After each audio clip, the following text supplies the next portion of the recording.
လာနေအချင်းမြန်ကျူဆုံးမိတ်ဆက်လိုက်ပါတယ်ဒီမှာခုရောက်ရှိမိတ်ဆက်ပြီးမယ်မြေကွက်ကလေးရတော့မန်းလေးတိုင်းတထဦးမြို့နယ်ခင်လူးလေးရွာဒီမြေကွက်ကလေးဖြစ်ပါတယ်ရှင်သူကအကျဲအဝန်းကတော့3.56 ဧကရှိပါတယ်ပုံစံခွန်ပါပါတယ်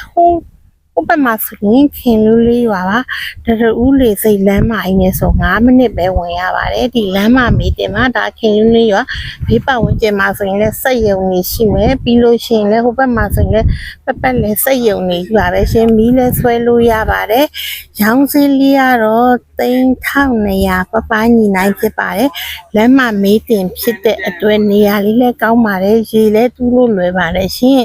ဒီပတ်ဝန်းကျင်မှာစက်ရုံတွေရဲ့ပြီးတော့ပြီးဟိုမှာဆိုရင်လည်းရွာတွေနဲ့အရန်စီကားတဲ့လူသွားလာများတဲ့နေရာလေးတစ်ခုဖြစ်ပါတယ်ရောင်းစည်းလေး3200ညီနိုင်မှာအလုံးကိုထူးကျေးဇူးတင်ရှိပါရှင်